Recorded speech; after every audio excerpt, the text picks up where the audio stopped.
RCR, la red que comunica y une al Perú. Recientemente se publicó el reglamento de la cláusula antielusiva general, ¿no? Conocido como CAF, ¿no? A través de un decreto supremo. De acuerdo a este decreto supremo de hace una semana, desde el último 7 de mayo, los actos de planificación fiscal o de fraude a la ley serán combatidos desde teóricamente, ¿no? Con esta norma, ¿no? Entonces vamos a analizar, y yo le agradezco la amabilidad que siempre tiene con nosotros el doctor Francisco Pantigoso, abogado especialista en Derecho Tributario, docente de la Universidad del Pacífico, de ilustrarnos, de darnos a conocer cuáles son estos alcances en materia tributaria. Doctor Pantigoso, como siempre, muy agradecido por acceder a la invitación de RCR, Red de Comunicación Regional. Un gusto, Pepe, estar contigo nuevamente. A ver, comentemos un poco. Primero, ¿qué cosa es la elusión y qué es lo que diferencia de la evasión tributaria para luego ingresar a este decreto supremo, ¿no? Que recientemente al reglamento, básicamente, ¿no? Claro, tu pregunta es bien pertinente porque muchas veces el empresario desconoce o confunde, ¿no? Los términos, pues son muy similares, tienen sutilezas. Mira, dejamos la ilusión al final, partiendo de simulación, ¿no? ¿Ya? Que está también en la norma 16, y eso sí está vigente hace tiempo. La simulación es simplemente mentir, en términos muy sencillos, mentir al fisco de una actividad que uno no tiene para simplemente beneficiarse. Un transportista que dice que tiene unidades de transporte pero no las tiene y por lo tanto no debe beneficiarse, ¿no? De un IGB que no tiene gravamen, ¿no? Para el transporte. Luego tenemos la evasión. La evasión es un tema de defraudación tributaria, está en la ley penal tributaria. Es cuando engañamos al fisco, ¿no? Utilizando artilugios, artificios, mintiéndole también, pero con un tema ya de dolo, ¿no? Y tiene sanción de cárcel. Luego tenemos la economía de opción, que también lo menciona el reglamento que tú dices. La economía de opción es simplemente escogemos de la legislación la alternativa más barata. Por ejemplo, vamos a vender en la selva porque ahí no hay IGB. Por ejemplo, vamos a dedicarnos al agro, que es 15% en vez de 29,5%. Y finalmente la elusión, que es el tema de la entrevista, es la figura en donde utilizamos un planeamiento tributario, ¿no? Toda una estrategia, una arquitectura tributaria. Por ejemplo, decimos que vamos a aportar y desaportar, pero lo que estamos haciendo finalmente es una compraventa, ¿no? Decimos que vamos a generar una actividad, por ejemplo, de hotelería, que de repente tiene una tasa alta. Pero lo que hacemos, fraccionamos el alquiler entre lo que es la habitación, los servicios, que de repente no están gravados, ¿no? Y algún transporte. Pero todo eso es realmente hotelería, ¿no? Fraccionamos simplemente para evitar que se grave de mayor manera, ¿no? La actividad. Esa es la elusión. Eso es lo que ahorita se ha reglamentado. Los planeamientos tributarios se van a atacar, los temas en donde existe una norma de cobertura, o sea, la que cubre la coberturada, ¿no? Una norma coberturada.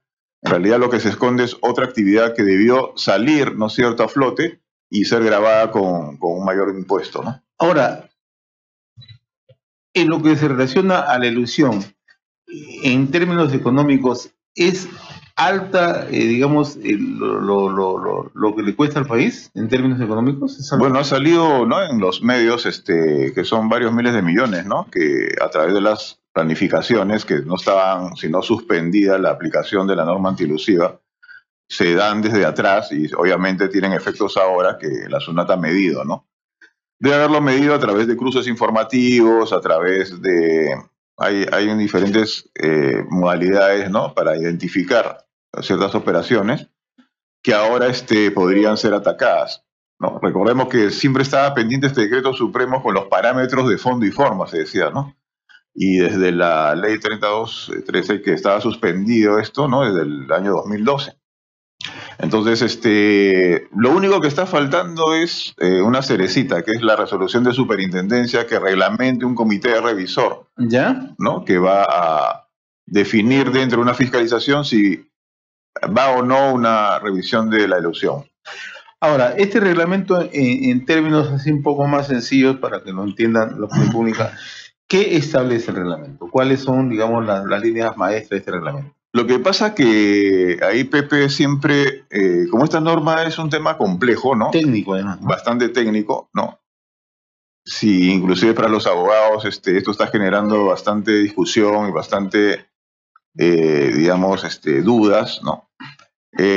Lo que ha definido este reglamento son los parámetros de fondo y forma. ¿Qué son esto? De diversas situaciones bastante generales, y por eso acá una advertencia a la incertidumbre que puede generar esto en los empresarios.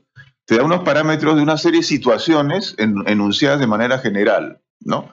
Por ejemplo, si tenemos actividades con un paraíso fiscal, eso puede estar vinculado a una ilusión, puede estar, o sea, son indicios, ¿no? Si justamente tenemos lo que te dije, o sea, una actividad de aportes y desaportes, pero escondiendo otra figura, o sea, no es usual que uno aporte y desaporte al día siguiente, ¿no? Esas situaciones de tiempo también se determinan, pero de manera general. Cuando tenemos actividades que las llamamos A, pero en verdad es Z, ¿no? Y hay una lista que es bastante técnica, ¿no? Que lamentablemente, como es una norma antielusiva general, ¿no? Abre las puertas a que la SUNAT pueda decir, oye, a mí me parece que en este punto de acá hay una ilusión. O sea, tú no has querido hacer A, sino B. Y B tiene mayor carga tributaria, así que yo voy a atacar la diferencia de tributos que has dejado, ¿no? De pagar, porque me has declarado A, pero no la situación B, que ocultabas, ¿no? A través de una norma de cobertura, que es la que escondía la cobertura A. Esto, obviamente, como te repito, va a generar bastante, yo creo, incremento de lo contencioso. ¿Qué significa lo contencioso? Las reclamaciones, las apelaciones en segunda instancia, ¿no? Y luego se puede ir al Poder Judicial en el procedimiento contencioso administrativo. Porque el contribuyente, ante esta norma general, también va a sacar sus argumentos de defensa, porque indudablemente cuando algo es muy general, no es bastante exacto, ¿no? No está sujeto a cierta subjetividad muchas veces de la administración. Ella puede identificar, porque así lo dice la norma, que los tiempos han sido muy cortos, que el tema es bastante extraño en lo económico, racional y lo frecuente.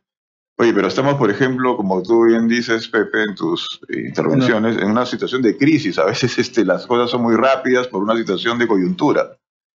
Entonces, no es que hay que traer una norma prestada, porque esto es muy prestado a veces de la norma europea, española, a una realidad diferente, ¿no? Que es la peruana. Hay que aterrizar en ciertos parámetros, ¿no? Ahora, el otro hecho que preocupa es la retroactividad, ¿no? Porque Exacto. estamos a veces en una etapa de evolución y eso ocurre con muchas empresas, ¿no? Que durante su desarrollo posteriormente van regularizando y llegando a un nivel de formalización. ¿Qué pasa si una de estas empresas, o sea, por esa circunstancia que ocurre, hace 4 o 5 años hizo una operación que, de acuerdo a la calificación o de acuerdo a la reglamentación, puede ser interpretada por la SUNAT como una elusión? O sea, ¿esto constituye un delito? ¿Constituye simplemente una infracción? ¿Cómo se va a resarcir? ¿Esto explica el reglamento o no? El reglamento señala, y bueno, eso ya se entendía, de que lo que hay en juego, el riesgo es deuda tributaria, no hay prisión. La ilusión simplemente es que te voy a cobrar más de lo que has dejado de pagar. Pero tu acotación es sumamente importante, Pepe, porque en realidad irnos a julio del 2012, Claro. que es la fecha en donde se suspendieron los efectos de la norma antilusiva, es una locura, ¿no? Es como decirle a alguien, ¿sabes qué? Disculpa, pero tú no te diste cuenta, pero los actos que yo te estoy poniendo ahora, pues te van a matar por un hecho del pasado, ¿no? Tú sabes que no hay retroactividad, y la Constitución lo dice, solamente en materia penal, y esto no es penal, ¿no? Además que el Código Tributario claramente dice que la prescripción es de 4 años en este caso, o sea, máximo 2014.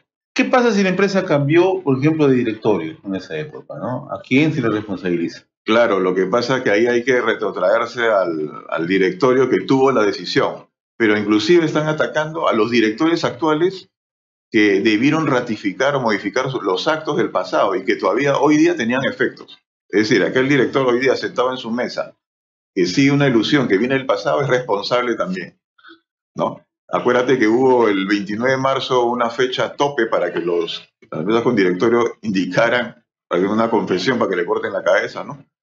Que tenían actos elusivos, ¿no? Que estaban teniendo efectos todavía al 29 de marzo de este año.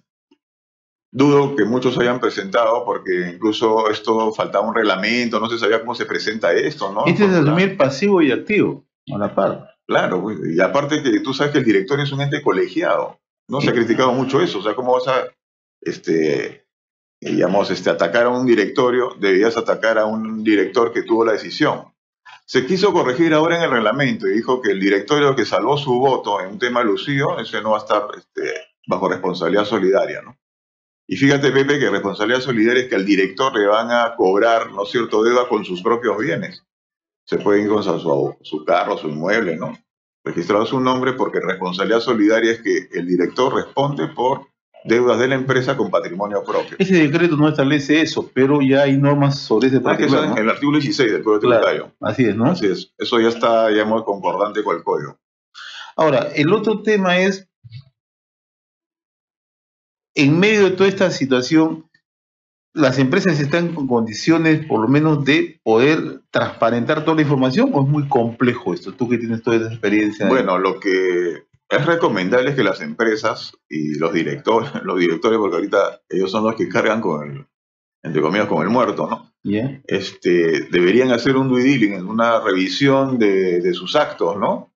¿Qué está sucediendo? Porque muchos directores pues no saben ni siquiera qué es elusión, ¿no? Y no tienen la culpa porque no ha habido mucha difusión, no hay mucha cultura tributaria, ¿no? Como tú alguna vez dijiste. El director se siente y simplemente decide cosas, pero no sabe lo que hizo su gerente de administración y finanzas o el contador. No es dable que un director le diga que tenga la responsabilidad tributaria. O sea, desde el 1422 se dijo el director es el responsable tributario. Imagínate, Pepe, alguien que simplemente se reúne en sesiones aisladas, ¿no? Y que básicamente muchas veces están decidiendo pues un balance, un viaje, una compra, pero la planificación tributaria, que es algo que está muy dentro de la empresa en la parte financiera, los directores no tienen mucho acceso. O sea, ¿cómo se le va a hacer, ¿no? Responsable en esa situación? Y es la parte operativa de desarrollo propio de la empresa, ¿no? Del fondo de la empresa, ¿no? Claro. Entonces es muy complejo. Es complejo y es contable, la parte fiscal, que es muy específica y también muy compleja. O sea, es una cosa que ha sido muy forzado y lamentablemente este decreto legislativo, este decreto supremo reglamentario, no esperó, ¿no es cierto?, que el Congreso hiciera sus advertencias. ¿Te acuerdas que esta norma 1422 estaba sujeta a que el Congreso la revisara? Pero se han apresurado. No sé qué tanto apuro existe, ¿no?, en este país para sacar normas que al final pues debieron ser revisadas, corregidas, ¿no? O sea, es también una mala señal. Ahora, el ministro Oliva el otro día en una entrevista al diario Gestión, él decía que a partir de la aplicación de este decreto supremo se va a recuperar, ¿no? Varios miles de millones. Es que es un tema recaudatorio, ¿no? Ya, pero hay un detalle, ¿no? O sea, si detectan alguna empresa, ¿no?, que puede haber, se detecta por el tema elusivo, ¿no? A partir de la fecha que se detecta, pongamos una fecha simplemente como hipótesis, 2012, 2013, ¿va a pagar penalidades hacia adelante? Claro. ¿Y esto que puede quebrar una empresa? Por supuesto. O sea, puede ocurrir en una empresa grande que la puede quebrar. Porque mira, Pepe, la ilusión, como es desconocida, de repente sí la tienen de buena fe. Claro. ¿No? La mantienen y es un modus operandi, ¿no?, que sigue. Ahora sale esto que recién se conoce y se dan los parámetros que recién se conocen. O sea, es como si te digo, te voy a matar, pero recién te digo por qué es tu delito del pasado, ¿no? Entonces, claro que sí, o sea, es un tema muy delicado porque genera responsabilidades desconocidas, ocultas, ¿no?, que recién aparecen. Y como tú bien dices, al final el riesgo es dinerario, o sea, es un tema de plata, ¿no?, actualizada, o sea, por intereses, las multas. Eso quiere decir que no solamente acá se puede subsanar, como ocurre en otros casos en materia tributaria, sino tienen que pagar sí o sí. Sí, porque no es una amnistía, ¿no? No es una amnistía. Esto es, oye, te cobro y te cobro. No te perdono nada. Ni siquiera han dicho que los intereses están fuera. O sea, la deuda corre con todos sus componentes. Capital más intereses, ¿no? Y aparte la responsabilidad solidaria, que es muy delicada, ¿no?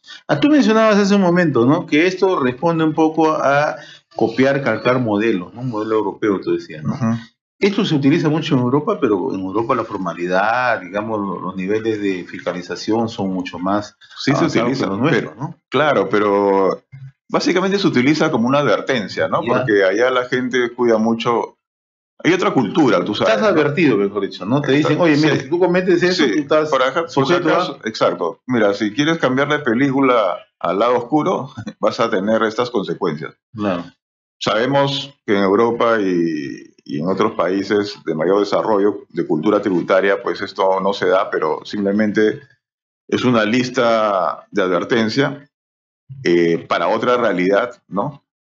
Con otras características, porque ahí sí se puede tener una norma antilucida general, que trasladada a una realidad como la nuestra genera realmente una gran incertidumbre, ¿no? Porque imagínate, la cláusula antilusiva simplemente son parámetros muy generales, ¿no?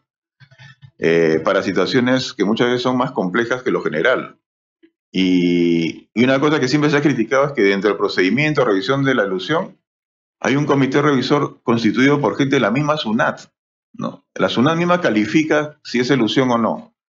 Debió ser de repente un tercero, ¿no? Independiente, pero es la misma SUNAT, un fiscalizador que le envía al comité revisor, hoy he encontrado O sea, esto. no te da ningún derecho a apelar, nada. No, porque justamente el procedimiento garantista del comité revisor, que es un procedimiento de revisión dentro de la fiscalización, si es que procede o no la revisión de una elusión, con todas sus letras el 1422 ha dicho que no es reclamable. O sea, no podemos impugnar.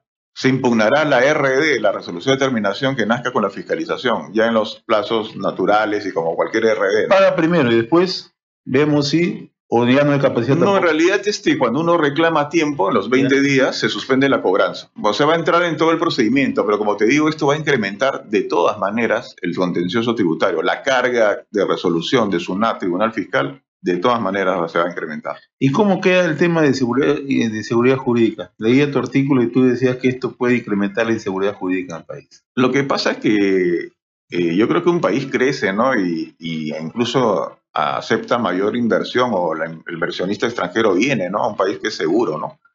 Pero donde las reglas aparecen de esta manera, donde tú bien dices que hay retroactividad, el pobre director está en ascuas porque no sabe ahora qué le va a pasar, ¿no?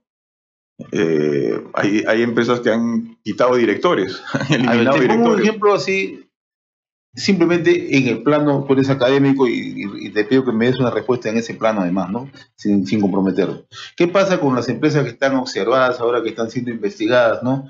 El famoso Club de la Construcción, han cambiado de directorio, ¿no? Y probablemente muchos de ellos han cometido estas acciones elusivas, ¿no? Entonces, el nuevo directorio carga como el muerto. Si el directorio ratifica o sigue, ¿no es cierto?, con los actos elusorios, por supuesto que sí. O sea, es bastante delicado, yo creo que están pensando dos veces, ¿no?, de ser directores de las empresas. Claro. Claro, definitivamente. Y bueno, si no tiene directorio, igual la elusión se va a aplicar, ¿no? Pero se va a aplicar a la empresa, ¿no? Y hay la norma general de los representantes legales, ¿no? Que pueden ser también responsables solidarios, ya no directamente los directores. RCR, la red que comunica y une al Perú.